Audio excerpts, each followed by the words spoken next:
लोग मुझे याद करते हैं, कभी अच्छा तो कभी बुरा मानते हैं।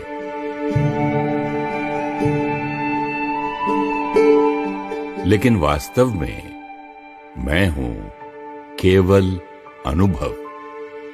आज मैं आपको एक ऐसे व्यक्तित्व के जीवन के अंतिम दिनों के अनुभव सुनाऊंगा जिन्हें निराकार परमात्मा शिव ने नाम दिया प्रजापिता ब्रह्मा।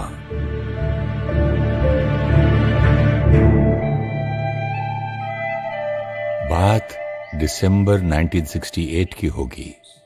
आबू में सर्दी बहुत थी, जहां ठंड में लोगों को बाहर निकलना मुश्किल था। वहीं बाबा और यज्ञ के सभी गॉडली स्टूडेंट्स अपनी दिनचर्या में अडिक्ट थे। एक नया स्टूडेंट पहली बार बाबा से मिलने आया था।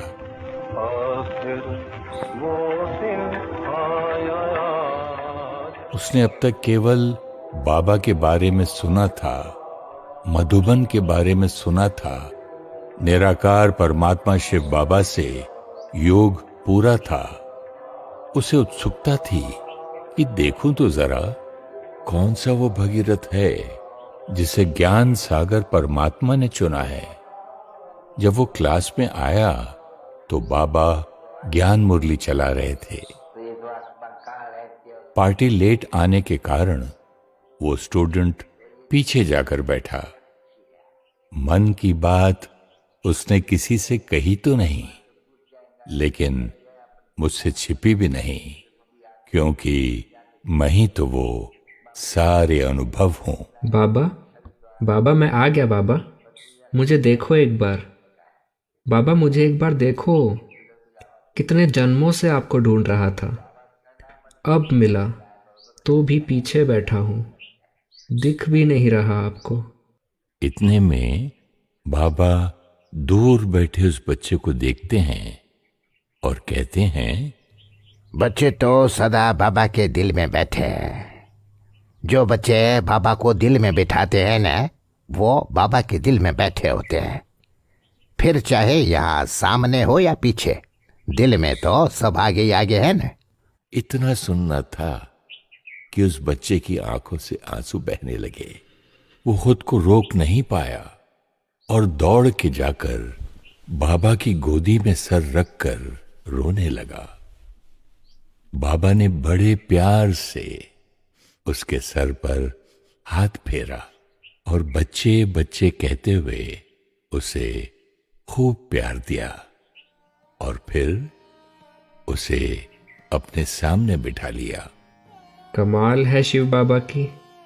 शिव बाबा ने ब्रह्मा बाबा को उनके 60 वर्ष की आयु में चुना, लेकिन आज भी 93 वर्ष की आयु में भी बिना आधार एकदम योगी राज की बैठक है।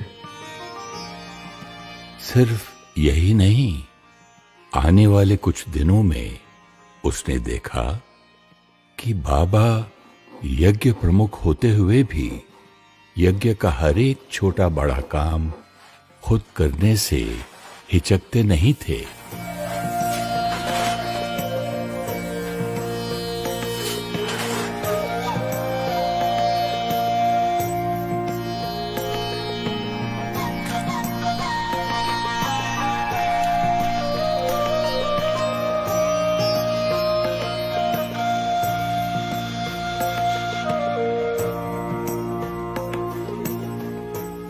उन दिनों में बाबा बिल्कुल स्वीट साइलेंस में शिव बाबा की याद में खो जाया करते थे। इतना कि उन्हें आसपास होने वाला शोर या आवाज का कोई भान नहीं होता था। एक बार बाबा मग्न अवस्था में बैठे थे कि ब्रह्मा कुमारी कैलाश बाबा से मिलने मधुबन आई हुई थी। जब वो बाबा के कमरे में गईं, तो उन्हें बाबा के फरिश्ते स्वरूप के वाइब्रेशन अनुभव हुए। बाबा ने उन्हें देखते ही बोला, बच्ची आप तो संदेशी हो, एक बार वतन में देख कर आओ। कि वतन वाले बाबा और इस बाबा में कितना फर्क है। दरअसल बात कुछ वर्ष पहले की है, जब कैलाश बहन ने बाबा को बताया था कि सूक्ष्म वतन में जो आकारी ब्रह्मा बाबा हैं वो बहुत सुंदर है, उनकी तो तुलना ही नहीं हो सकती। तब से बाबा ने भी खुद के पुरुषार्थ की तीव्रता को बढ़ा दिया था। बाबा के प्रेम पूर्ण आग्रह को स्वीकार कर बहन वतन गई। जब वापस आई तो बोली, बाबा, वतन में तो आप ही थे। नहीं बच्ची, बाबा तो यहाँ है ना। बाबा वतन नहीं जा सकता, इसीलिए तो आपको भेजा। हाँ बाबा, लेकिन वतन में भी आप ही थे, एकदम ऐसे ही, लाइट ही लाइट, सुंदर ही सुंदर। बाबा ने सुना और धीरे से बहन को कहा, बच्ची, ये बात तुम्हें किसी को बतानी नहीं है। बाबा को भी अपने अव्यक्त होने के इशारे मिल रहे थे और अनेक अन्य आत्माओं को भी। पुष्पाल दादी जब मधुबन में इन दिनों में थीं, तो देखा कि बाबा और दो दादियां क्लास से बाहर आ रहे हैं। उन्होंने देखा कि दोनों दादियां तो जमीन पर चल रही हैं, लेकिन बाबा जैसे जमीन से धीरे धीरे 2-3 फुट ऊपर ही चल रहे हैं। दादी ने देखा और एकदम आश्चर्यवत होकर एक टक देखती रही। उनको लगा जैसे बाबा फरिश्ते के समान उड़ते जा रहे हैं। कुछ देर बाद वो दौड़ कर गई और बाबा को पकड़कर कहने लगी, बाबा, अब मत जाओ, यहीं रहो ना। हाँ बच्ची, बाबा तो यहाँ ही है, आपके पास है बच्ची। बाबा तो पास है ही और सदा रहेगा। उनके तो वो और करीब होते हैं जो दिन रात शिव बाबा के प्यार में खोए रहते हैं। ब्रह्मा बाबा उसी प्यार की पालना देने के निमित्त थे। वो बच्चों से दूर कैसे हो सकते थे?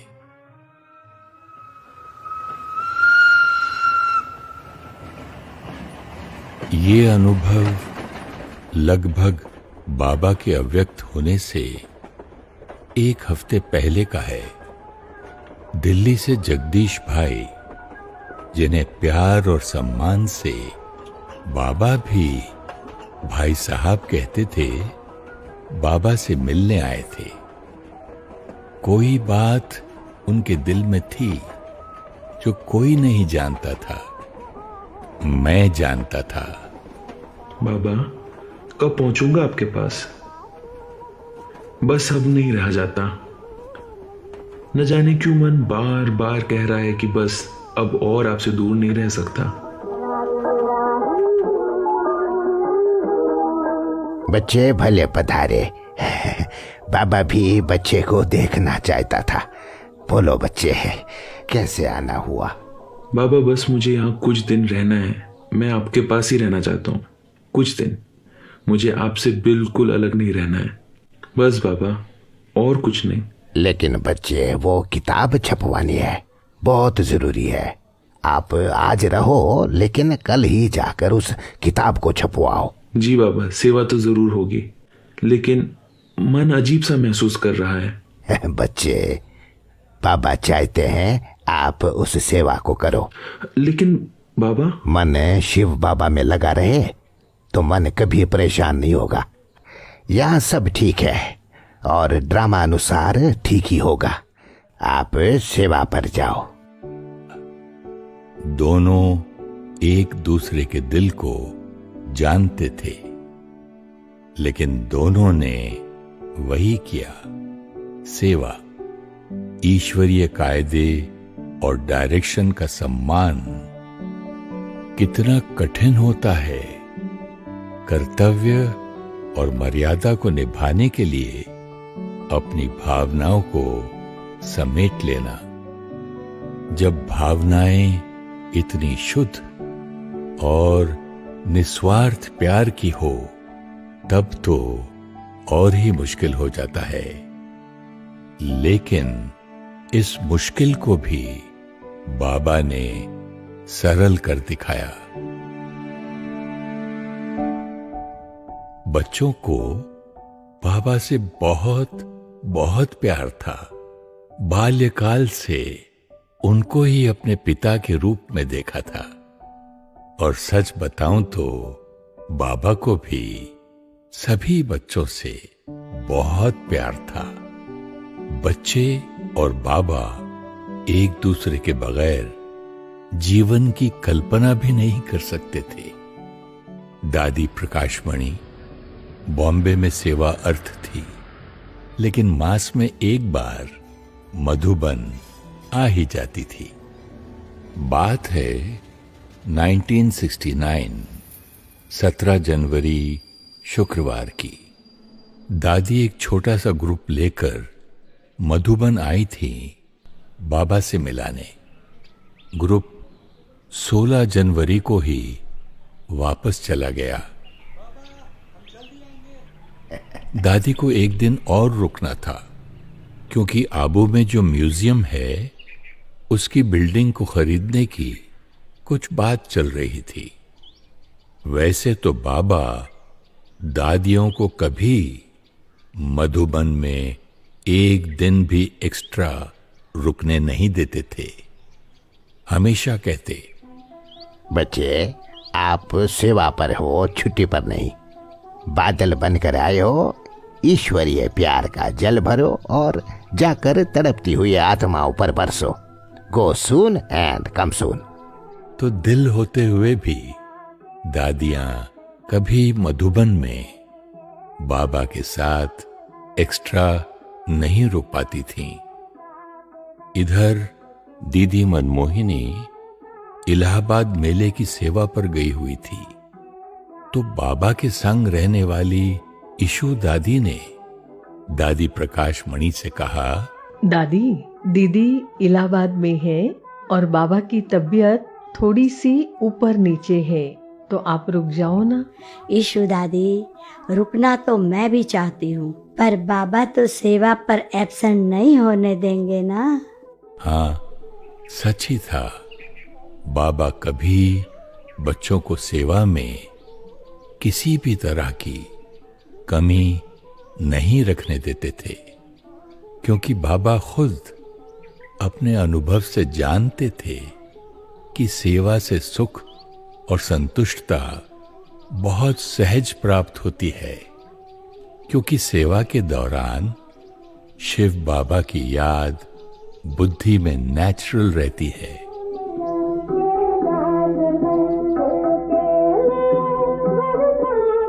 सत्रह जनवरी को दादी ने बाबा को बताया कि आबू म्यूजियम का जो मकान आपको पसंद आया था, वह मकान मालिक भाई हमें मकान देने को राजी हो गया है, तो इसकी लिखा पढ़ी जल्दी कर लेंगे। बच्ची, जल्द नहीं, कल ही करना है, अभी नहीं तो कभी नहीं। जी बाबा। दादी बॉम्बे वाले रमेश भाई को फोन करने जा ही रही थी कि बाबा ने बोला, बच्ची, बॉम्बे में कोई जरूरी सेवा है क्या? नहीं बाबा, ऐसा तो कुछ अर्जेंट नहीं है। बच्ची, आप रुक जाओ, अभी कुछ समय तो आपको इधर ही रहना है। ये शब्द सुनना तो हर कोई चाहता था, पर सेवा के कारण कभी सुना नहीं था। लेकिन आज इन शब्दों को सुनकर दादी के तो पैर धरती पर नहीं थे।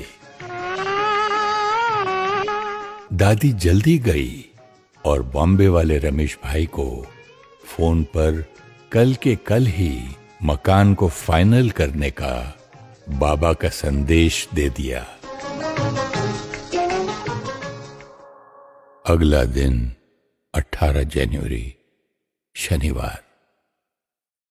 सुबह से ही बाबा की तबीयत थोड़ी ठीक नहीं लग रही थी। दादी जब बाबा के कमरे में गईं, तब देखा बाबा शिव बाबा की याद में बैठे हैं। तबीयत ठीक ना होने के बावजूद बाबा के मुखमंडल पर असीम तेज था। दादी को देखा तो बाबा उठकर क्लास की ओर जाने लगे। बाबा, आज आप यही रुक जाइए। आपने जो ज्ञान की पॉइंट सुनाई थी ना, मेरा मन है मैं क्लास के साथ उसका चिंतन करूं। आज आप थोड़ा आराम कीजिए। दादी को अंदर से मालूम था कि बाबा रुकने वाले नहीं, क्योंकि 1936 से लेकर अब तक बाबा ने एक दिन भी क्लास किसी भी कारण से मिस नहीं की थी। उन्हें थोड़ा अलग महसूस हुआ जब बाबा ने कहा, ठीक है बच्ची, भले। दादी ने बाबा को धीरे से कहा, बाबा, डॉक्टर को बुला लेते हैं, वह आकर सिर्फ थोड़ा सा आपको देख जाएंगे।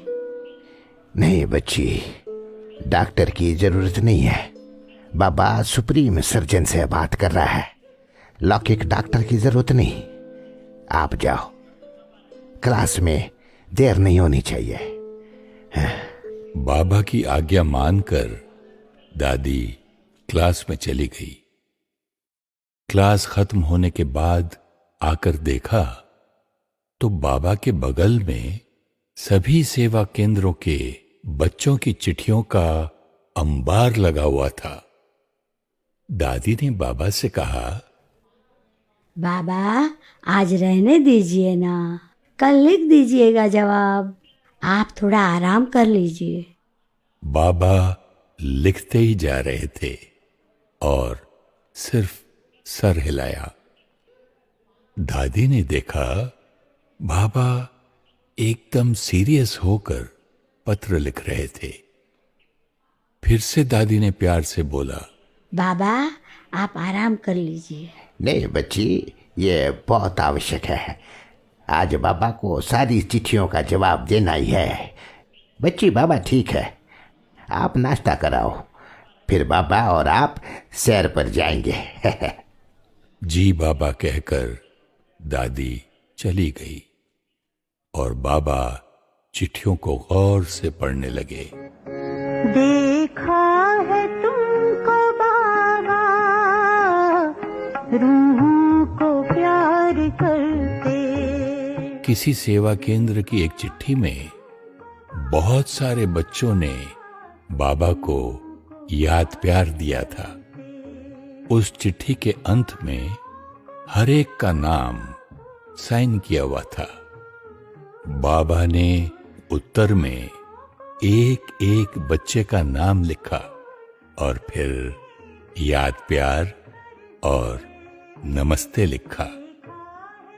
बाबा को मन में था कि एक भी बच्चे का नाम नहीं छूटना चाहिए, इसलिए बाबा बार बार उनके नाम मिला रहे थे। एक एक बच्चे को नाम सहित याद प्यार। इतना संवेदनशील और इतनी विनम्रता, इतना प्यार करेगा कौन?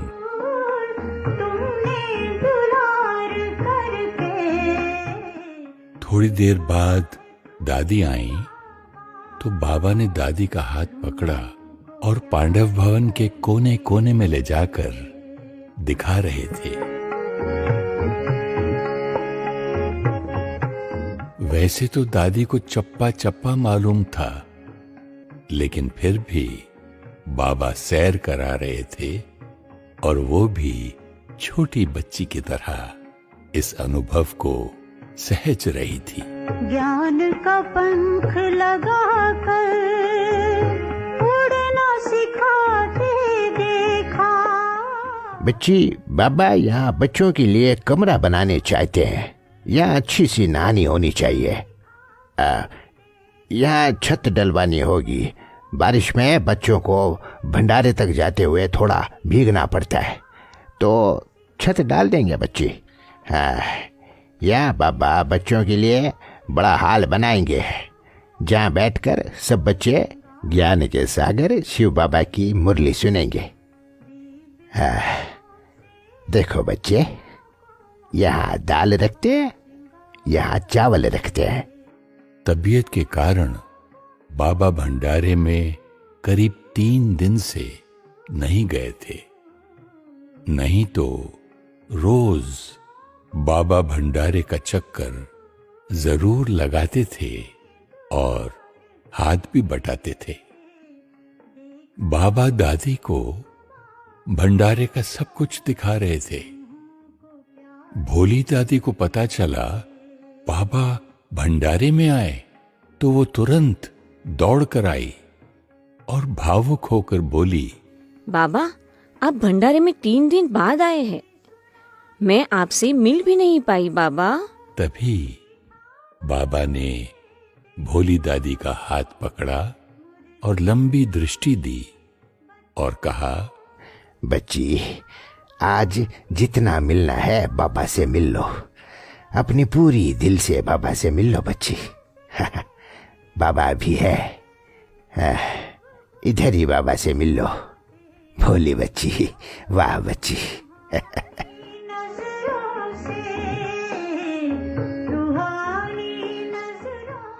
बच्ची देखो, अनाज आदि खत्म होने से पहले ही भोली भंडारी से पूछना चाहिए कि सब कुछ है।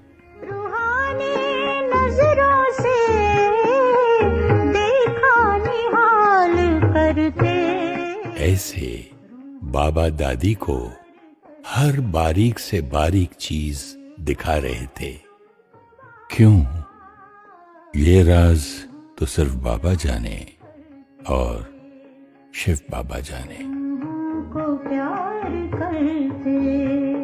अहमदाबाद से रमेश भाई का फोन आया कि शाम को 4 बजे आबू म्यूजियम वाले मकान की डील फाइनल हो गई है और वो शाम को 6 बजे वाली आगरा लोकल से आबू आ रहे हैं।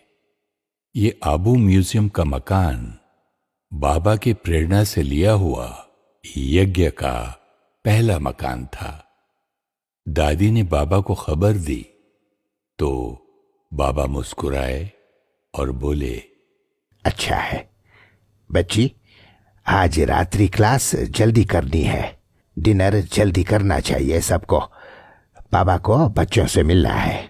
बाबा, आज आप रेस्ट कर लीजिए। नहीं बच्ची, सवेरे भी बाप बच्चों से नहीं मिले तो बच्चों की बुद्धि चलती है। आप जाओ, जल्दी भोजन करने को कह दो सबको।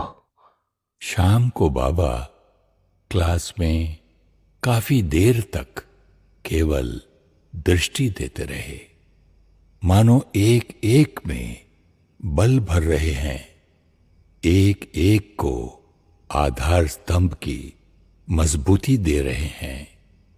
फिर बाबा ने मधुर महावाक्य चलाए। अभी खुशी का पाया चढ़ना है, बस याद की याद रहते हैं, फिर जितना जो याद करे खुशी का पाया चढ़ता जाएगा। सब में अपन गुण भी होते नहीं, वो गाया जाता है, निंदा हमारी जो करे मित्र हमारा सो भवन वचे। भगवान कहते नहीं, मेरी गिलानी बहुत कर मैं आके मित्र बनता हूँ, तो गाय भी जाता है नहीं।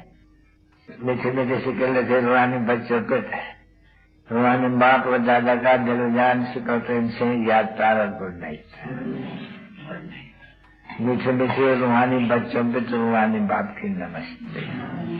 लोगों को कितना निम्रता प्यार निरंकार बाप का होते हैं। अच्छा बाबा छुट्टी ले। रोज बाबा रात्रि क्लास के बाद गुड नाइट कहते थे। उस दिन बाबा ने कहा, अच्छा बच्चे, बाबा छुट्टी लेते हैं। सबको अलग तो लगा, लेकिन इतना ध्यान किसी ने नहीं दिया। फिर बाबा उठकर जाने लगे। बाबा सब बच्चों को इतना सम्मान देते थे कि कभी पीठ करके क्लास से नहीं जाते थे, हमेशा पीछे पीछे चलते हुए जाते थे। आज भी बाबा वैसे जा रहे थे, लेकिन दरवाजे पर रुक गए, फिर से लंबी दृष्टि दी और 3 शब्द कहे, बच्चे, निराकारी, निर्विकारी, निरहंकारी। ये 3 शब्द आध्यात्मिक उन्नति का बीज हैं। रोज कई बच्चे बाबा को गुड नाइट करते थे। बाबा की तबीयत सुबह से ठीक नहीं थी, तो दादी प्रकाशमणि, दादा आनंद किशोर और कुछ भाई बहनें बाबा को जल्दी गुड नाइट करने गए। कमरे में उन सब ने देखा कि बाबा शिव बाबा की याद में एकदम जैसे कि मग्न अवस्था में हैं। शिव बाबा और ब्रह्मा बाबा की रूह रिहान चल रही है। कमरे में अशरीरीपन का एक चमत्कारी वायुमंडल था। हर एक को शरीर का भान ही नहीं रहा।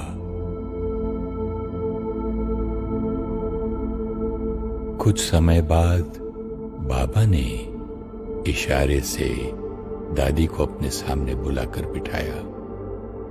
दादी बाबा की दृष्टि में देख रही थी। बाबा दृष्टि से जैसे मानो सारी शक्तियां ट्रांसफर कर रहे थे। फिर बाबा ने उनका हाथ अपने हाथ में लिया।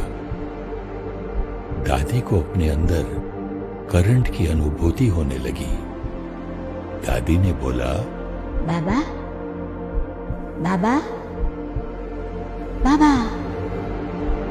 बाबा तो निशब्द केवल हाथों में हाथ देकर दृष्टि दे रहे थे। दादी ने आनंद किशोर को डॉक्टर को बुलाने का इशारा दिया। कुछ सेकंड की बात होगी, मानो 10 सेकंड या 20 या कितना, लेकिन ऐसा लगा मानो कितने सालों से दादी बाबा के साथ है। देखते ही देखते बाबा का हाथ ढीला हो गया और आत्मा पंछी शरीर के बंधनों को छोड़ उड़ गई। बाबा के शरीर को लिटाया। दादी को कुछ समझ नहीं आया कि हुआ क्या। सब कुछ एकदम अचानक हुआ, लेकिन अंदर एक अद्भुत शक्ति थी जो कह रही थी, बाबा तो अभी भी साथ है। साथ तो है ही। कई बार बाबा ने अपने बच्चों को शब्दों से, इशारे से, अपने कर्म से एहसास कराया था कि बाबा का साथ उनके ऊपर मां की स्नेह की छाया समान सदा बना हुआ है और रहेगा ही। कुछ ही देर में डॉक्टर आए और उन्होंने कहा कि प्राण पंछी तो उड़ गए। सुनकर बड़े ही शांत भाव से दादी ने कहा, ड्रामा की भाभी, बाबा तो अभी भी साथ ही है। डॉक्टर भी अचंभित थे कि इतना प्यार करने वाले बाबा के अचानक चले जाने से भी इनके बच्चे ऐसे कैसे स्थिर हैं। उत्तर तो मैं जानता हूं। वर्षों की तपस्या, शुद्ध ईश्वरीय प्यार और सत्य ज्ञान की पालना, यही आधार था उस स्थिरता का। दादी ने तुरंत सबको टेलीफोन किया। हर एक को दादी की स्थिरता देखकर आश्चर्य हो रहा था। ऐसा लगा जैसे बाबा ही अपनी शक्ति से सब करा रहे हैं। ड्रामा की भावी बाबा अव्यक्त हो गए। ये वाक्य दादी ने उस दिन न जाने कितनों को सुनाए होंगे।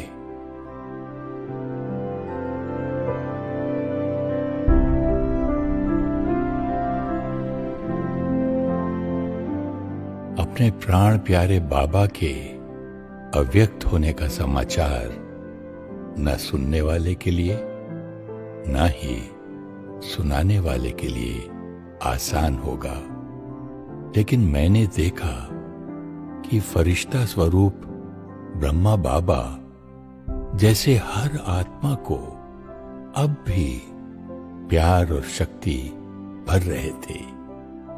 ना सिर्फ दादी किंतु प्रत्येक ब्रह्मा कुमार कुमारी को मैंने बड़ा ही स्थिर और अचल देखा। बाबा के अचानक चले जाने से सब थोड़ा हैरान तो थे, लेकिन अब क्या होगा, आगे क्या होगा, ऐसे सवालों ने एक को भी हिलाया नहीं, क्योंकि हर एक का दिल जानता था कि परमपिता परमात्मा दिलाराम शिव बाबा विश्व परिवर्तन करने आए हैं, और जब तक विश्व परिवर्तन नहीं होता ये कार्य चलता रहेगा। बाबा तो अंत तक हर बच्चे का साथ निभाने के लिए बंधा हुआ है, और उसको बांधा है बच्चों के प्यार ने।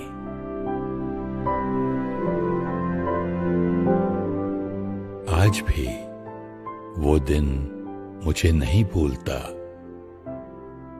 मैं जानता हूं विश्व कल्याण का महान कार्य शिव बाबा ही ब्रह्मा बाबा द्वारा बच्चों से करा रहे हैं। बच्चे तो केवल हाथ हैं।